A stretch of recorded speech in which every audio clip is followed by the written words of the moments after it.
Sir నిన్న latest issue మీరు చూస్తుంటారు, జానీ మాస్టర్ కి సంబంధించి బాధిత మహిళ పేరు మనం చెప్పకూడదు కాబట్టి, because she's minor and it's still investigation is going on.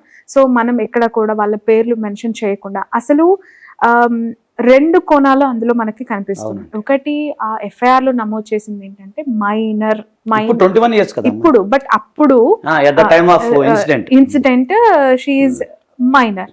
ఇప్పుడు ఏజ్ వచ్చింది, మేజర్ అవ్వయినప్పటికీ కూడా ఆ ఎఫెక్ట్ ఈ కొరియోగ్రాఫర్ పైన ఎలా ఉంటుంది, చట్టాల్లో ఎలాంటి శిక్షలు ఉంటాయి, ఏమున్నాయి, అదొకటి. మోర్ ఓవర్ మతం మార్చుకోమని ఫోర్స్ చేశారు అంటే అఫ్ కోర్స్ అది లవ్ జిహాదీగా మనం పరిగణించాలేమో. సో దీనికి సంబంధించి క్లారిటీస్ ఒకటండి. ఇప్పుడు ఈ కేసు విషయంలో వచ్చేసరికి దాని ఇన్వెస్టిగేషన్ ఏమీ తెలియలేదు.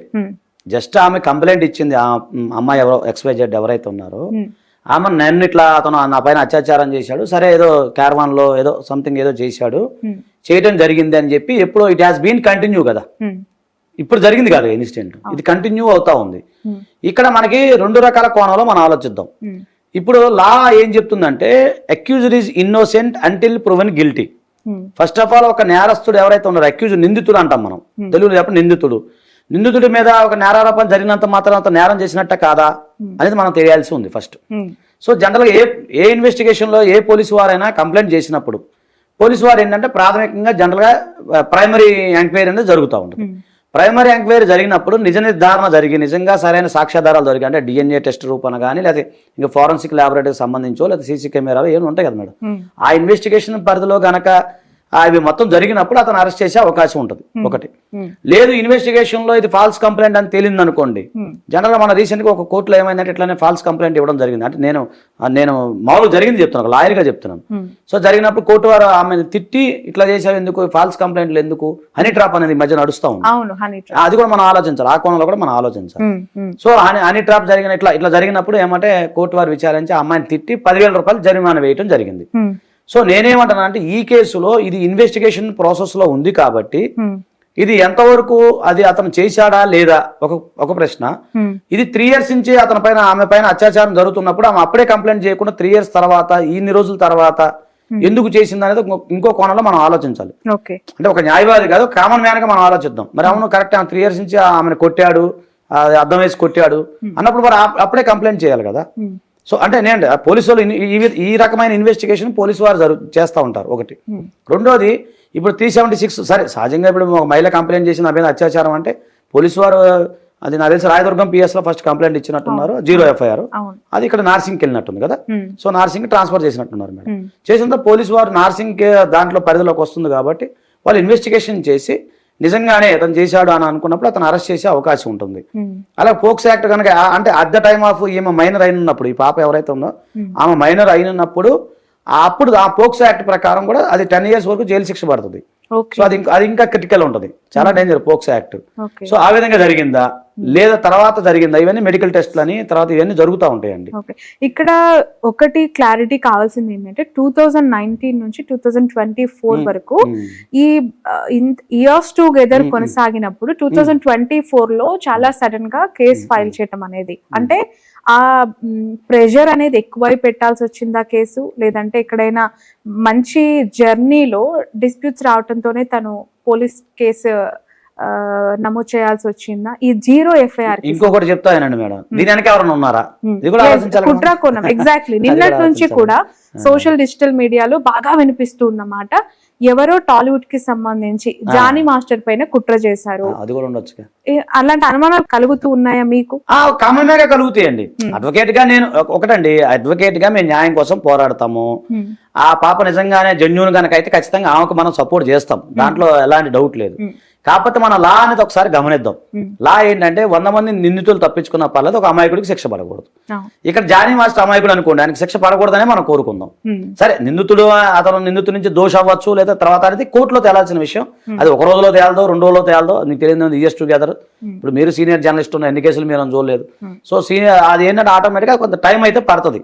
సో దానికి సంబంధించిన సెక్షన్స్ మారచ్చు. రేపు ఛార్జ్ షీట్ లో ఇన్వెస్టిగేషన్ చేసినప్పుడు ఛార్జ్ షీట్ లో సెక్షన్స్ కూడా మారే అవకాశం ఉంటుంది. ఇప్పుడు 376 అనుకోండి, ఒక లేదు అక్కడ రేపు జరగలేదు అనుకోండి, ఇంకో సెక్షన్ మారచ్చు. ఓకేనండి. ఇట్లా ఇప్పుడు ఈ సెక్షన్స్ మారిపోతూ ఉంటాయి.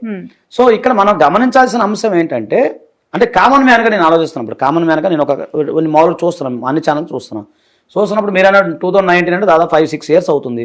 6 ఇయర్స్ నుంచి జరుగుతున్నప్పుడు మరి అప్పుడు లేని ఆమె కంప్లైంట్, ఇప్పుడు ఒక మహిళకి ఇష్టం లేదండి.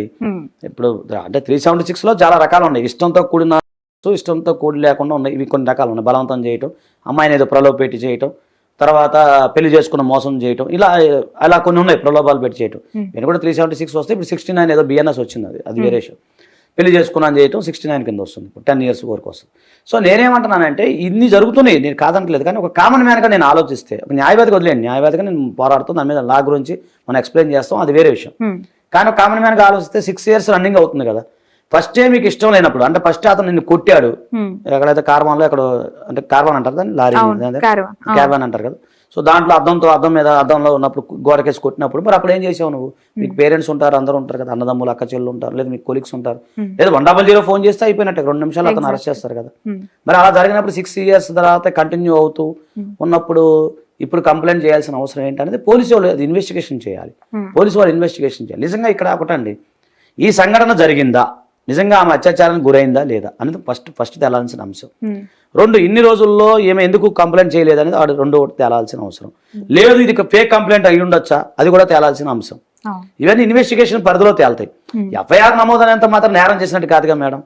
ఎఫ్ఐఆర్ అయినంత మంది నేరం చేసినట్టు ఎట్లా అవుతుంది? అది ఇంకొకటి ఏంటంటే, ఇంకొక విషయం చెప్తాను, అక్యూజర్కి కొన్ని రైట్స్ ఉంటాయి. సో అతను నిజంగా నేరం చేశాడు అనుకుందాం, మర్డర్స్కి నేరం చేశాడు, పోలీసు వాళ్ళు అతను అరెస్ట్ చేశారు. అతను అక్యూజర్ ఉన్న రైట్ ఏంటి, అక్యూజర్ ఉన్న రైట్ ఏంటి, తన యొక్క ఇన్నోసెన్స్ ని ప్రూవ్ చేసుకున్న రైట్స్ అయితే అతనికి ఉంటాయిగా. అతనికి ఇన్నోసెన్స్ ప్రూవ్, నేను చేయలేదు, నేను అత్యాచారం చేయలేదు, లేకపోతే ఇంకోటి చేయలేదు అనే అంశంలో అతను తన యొక్క ఇన్నోసెన్స్ ని ప్రూవ్ చేసుకునే రైట్స్ ఆయనకు ఉన్నాయి. ఆ రైట్ ప్రకారం ఆయన పోరాడుకోవచ్చు, రేపొద్దున ఆయన అక్విటల్ గా బయటపడవచ్చు కదా. సో ఇవన్నీ కేసులన్నీ ఎలా ఉంటాయి అంటే అండి, ఫస్ట్ ఇన్వెస్టిగేషన్ చేసే సందర్భంలో ఏవైతే ఉన్నాయో కొన్ని ఫేక్ కూడా తేలే అవకాశాలు ఉంటాయి. ఈ మధ్య హనీ ట్రాప్ గురించి మనం విన్నాం. సో అంటే పేర్లు చెప్పకూడదు, మా దగ్గర చాలా మంది క్లయింట్లు వస్తుంటారు, పెద్ద ఉన్నత సంబంధించిన వాళ్ళు కూడా వస్తుంటారు, చాలా మంది వస్తుంటారు మా దగ్గరికి. వచ్చినప్పుడు జస్ట్ ఎక్కడో పరిచయం అవుతుంటారు.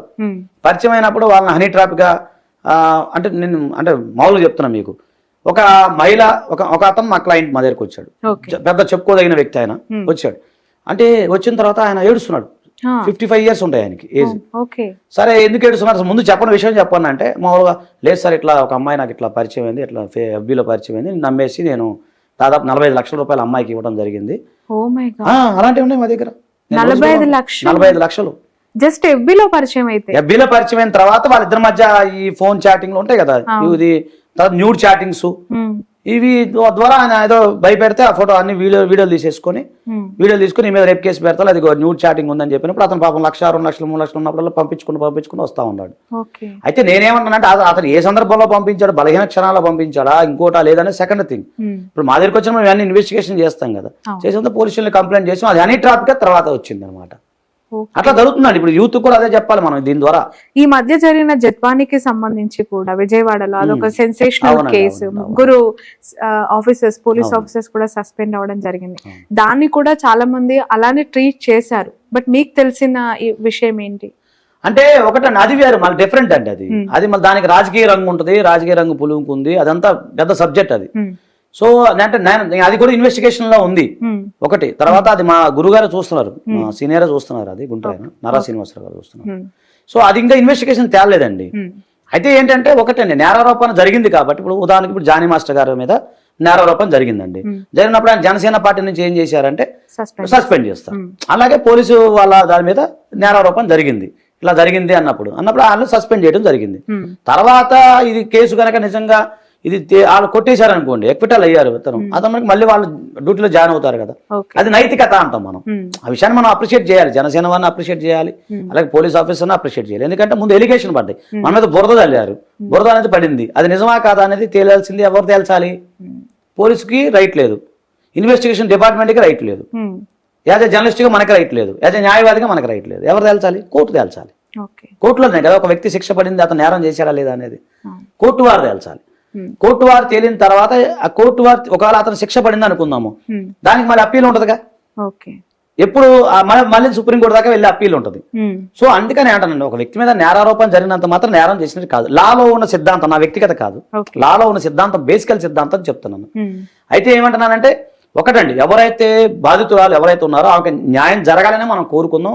అది ఖచ్చితంగా మనం కూడా సపోర్ట్ చేద్దాం, అది ఇబ్బంది ఏం లేదు. కాకపోతే ఏంటంటే ఇది ఎందుకు ఇన్ని రోజులు డిలే జరిగింది, delay justice is the deny justice, అది మనకు తెలిసిందేం కాదు, అంతే కదండి. సో మరి ఇన్ని రోజులు ఎందుకు జరిగింది, తాత్సర్యం ఇంత లేటు ఎందుకు జరిగిందని తేలాలి. ఇప్పుడు ఆపరేషన్ లేకుండానే మోకాళ్లకు ప్లాస్మా ట్రీట్మెంట్, మీ ఆర్థోపెడిక్ సమస్యలన్నిటికీ రోబోటిక్ టెక్నాలజీ ద్వారా తక్కువ ఖర్చుతో శాశ్వత పరిష్కారం, ఫ్రీ కన్సల్టేషన్, ప్రతి ట్రీట్మెంట్ పై 20% డిస్కౌంట్. ఈ ఆఫర్ కొద్ది రోజులు మాత్రమే, త్వరపడండి. V9 hospitals 9281465842.